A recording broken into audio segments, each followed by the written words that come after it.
Hello, my name's Chuck Wooden, and I'm also joined by my co-host, Jerry Wright, and you're watching the Veterans Corner. Thank you, Chuck. If you haven't seen the Veterans Corner before, it's a show dedicated to our veterans, their families, and all those who give the support to our veteran community. Thanks, Jer, and welcome. Welcome to the co-host seat. Thank you, Chuck. Monique is on vacation, and Jerry is no stranger to this show, so we figured we'd throw him in and into the co-host spot, and he was more than happy to join us. Right? Thank you very much. Yeah, Appreciate it. Great to have you here, Jer. We have another great show here for you today. It is AMVETS, and we have Albert Duff. Jerry's got the bio for Al, if you want to read that. Well, I was reading over touch base on it. I know the bio is so long, we'd be here for the whole show, but Al has done some amazing things in his life, and the bio is pretty long. I should probably have you tell it, be quicker. Well, I graduated from school in 1975. It looks like you probably went in the Navy. You was in there for a couple of years, stationed at Pearl Harbor, was on a submarine tender, and your second assignment was a cruise missile cruiser, guided missile cruiser. And discharged in July of '79, went to work for Leisure Boat. I did. And 8 years, worked as an electrician. And then you joined AMVETS in 1989 and served as post commander for AMVETS Post 47. That's in Danielson. It's in Brooklyn, actually. In Brooklyn. Yeah, in Brooklyn. Yep. And you served as department commander 4 times, 1997, 98, 02, and 03. Oh my gosh, 18 and 19. And present, you were just reelected again as the state commander for AMVETS. Welcome, Al. Thank you. Al, it's great to have you.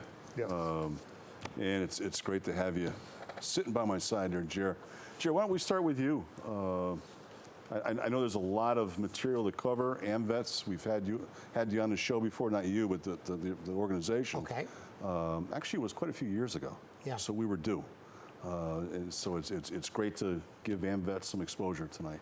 Great. So, thank you. Well, My question to you is, what is AMVETS and what is their mission? Well, AMVETS is a veteran service organization. What we're here for is to serve our veterans. We're here to ensure that every veteran that has served this great country gets what they have coming to them, benefits and that. In today's world, nothing comes automatic. You have to be out there fighting for getting your benefits and getting everything. Yep. That's what AMVET's main mission is, to be out there. We're also out there to help our men and women that are still serving out there. We do this by sending out care packages. We're there on all when they leave to go on deployment, when they come back. We're there for the yellow ribbon ceremonies that they have, which is very important. But yeah, the Veteran Service Organization has many, many different things that we'll cover. And we'll talk about some of those a little bit later on here. Now I can't remember if you said it or not. How long have you been around? In AMVETS? Yeah. No, how long has AMVETS been around? AMVETS was founded right after the end of World War II. Okay. It was congressionally chartered right after World War II. And we've been around ever since. So it's just like the VFW, the American Legion, congressionally chartered. That is correct. Great, great. How many members do you have here in Connecticut?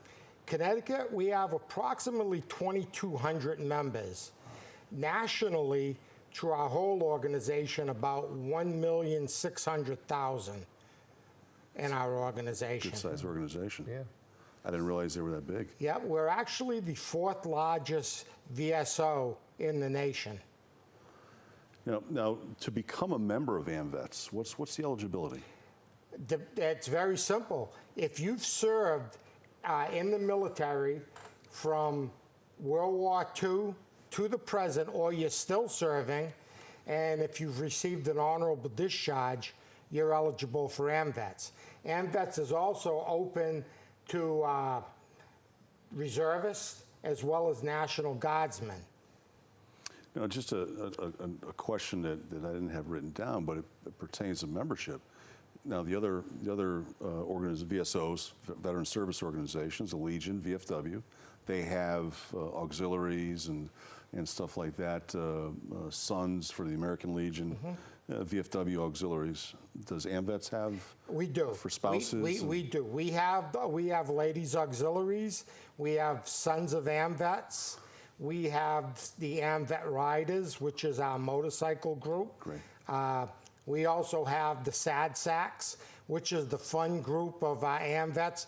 Their main purpose is to raise money for nurses' scholarships. And as a family, we work together to accomplish everything we do every day. Why do you call them SADSACs? That was the name that they picked when they started their organization a while back. And it actually does go back to the cartoon character that they've got the name from. Wow. It's good to know, and it's something, and I've been around VSOs for a while now. I didn't realize that there was auxiliary. I thought it was just the veterans. And that's great to know. It's great to get it out to our viewers.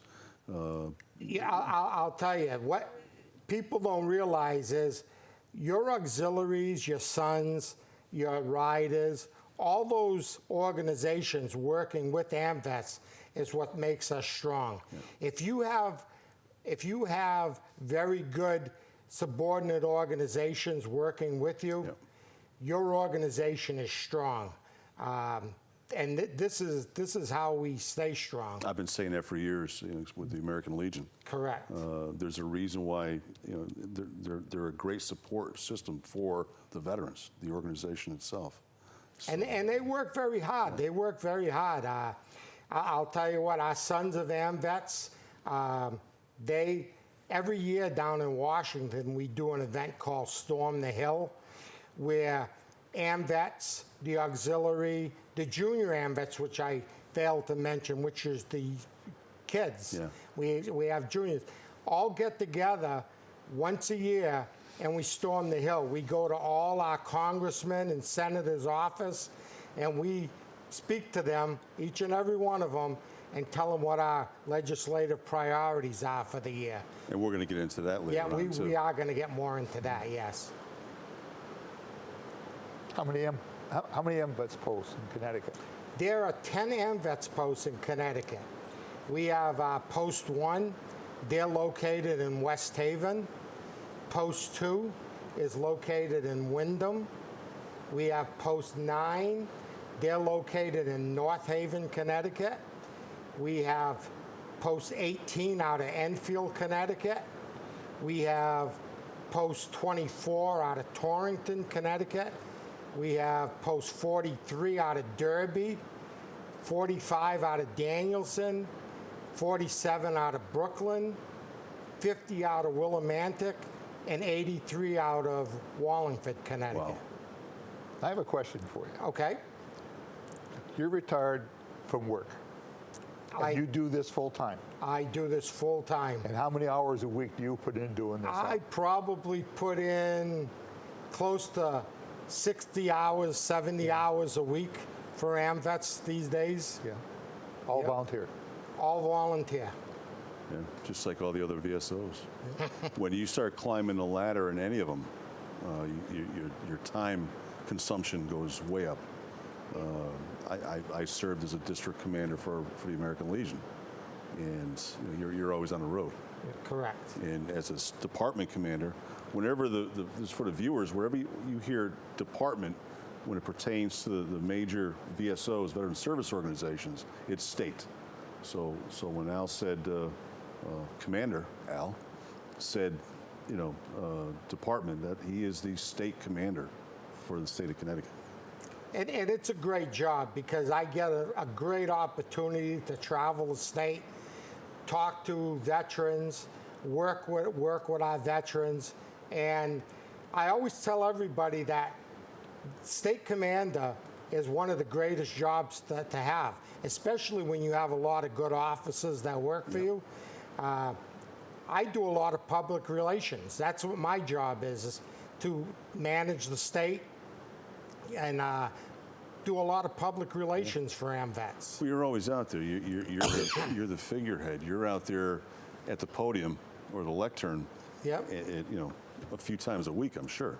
Oh yeah, at least sometimes 2 or 3 events a day. Yeah.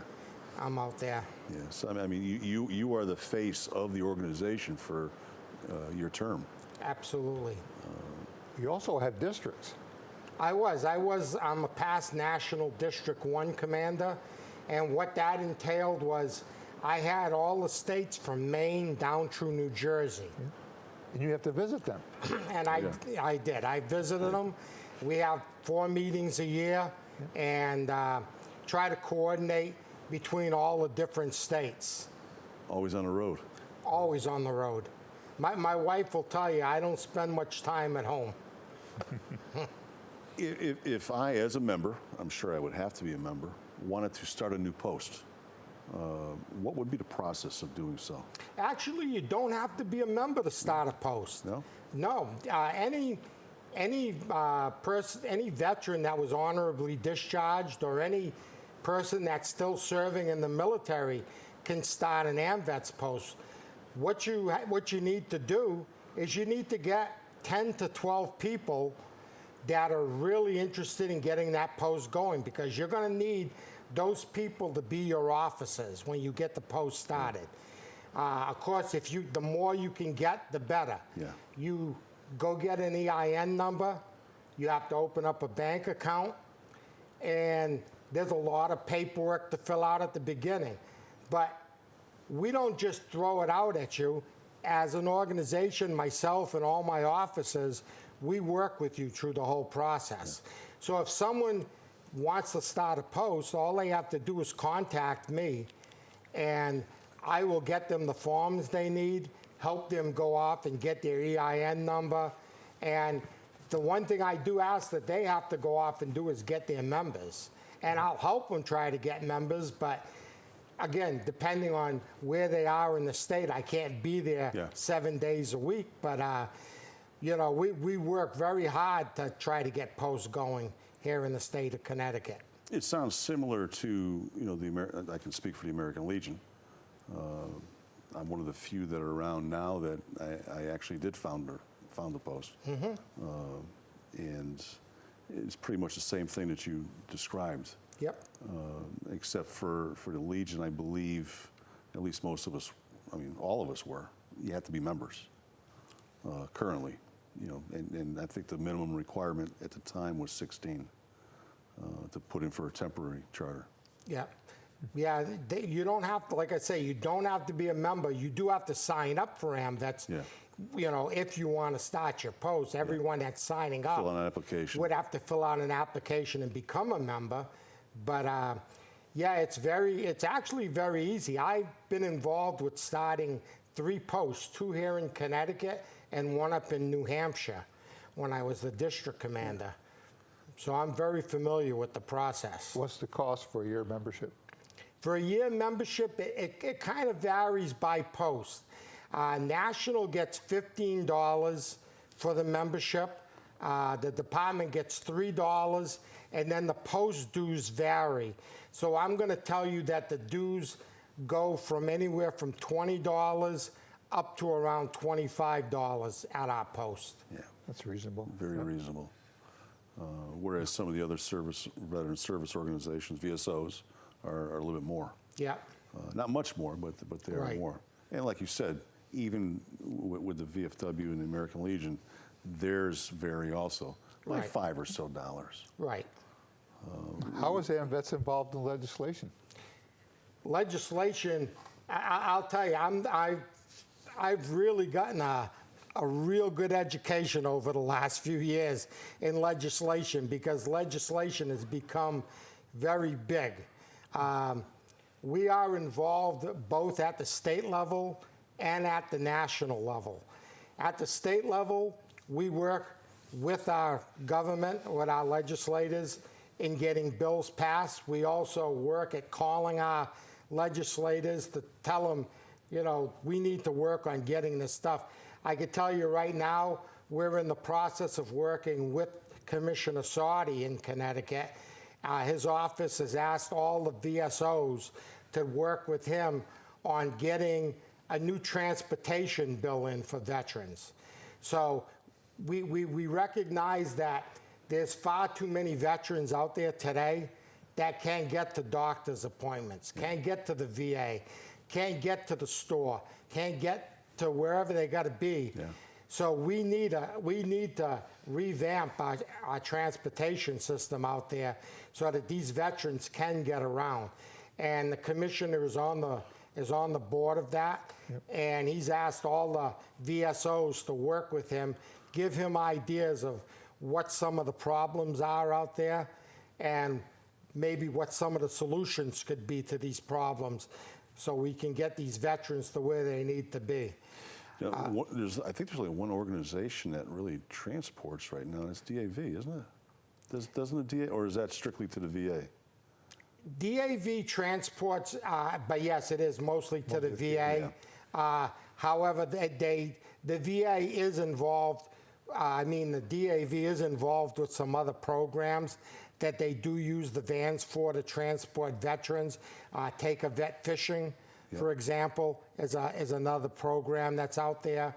Take a Vet Golfing is another program that's out here in Connecticut that they do transport veterans. So there are other things that we do transport. Yeah. The transporting you're talking about is for basic needs. Correct. Going to the store, running down to the supermarket. Getting to a doctor's appointment. Motor vehicle. Yeah. Things like that. And It's we had talked a little bit about legislation and all that, but what are some of the legislative priorities for AMVETS? Some of the legislative priorities, I know one really close to Jerry's heart is the Agent Orange. And it's close to our heart too, because we've waited far too many years. These Vietnam veterans are dying off at a rapid rate from Agent Orange. And it's been far too long to get a fair bill passed out there so they get what they have coming to them. So that is something we were pushing for. The Blue Water Navy was another one. They did pass a Blue Water Navy bill, then the VA put a hold on making the payments. Yeah. So now we're out there trying to fight. We're asking, actually, they're trying to get the president to override the VA commissioner's decision to get those payments out. I mean, it's been voted on, it's been approved. Let's get these people the money they've got coming to them. Was it signed by the president? It has not been signed by the president yet, as far as I know. We're in the works to get it signed. We also recognize that one of the biggest issues out there today is veteran suicide. Yes. Unfortunately, it's the numbers are drastic, and I just got an email from our legislative officer with the September numbers, and veteran suicide has actually increased 6% in September. Yeah.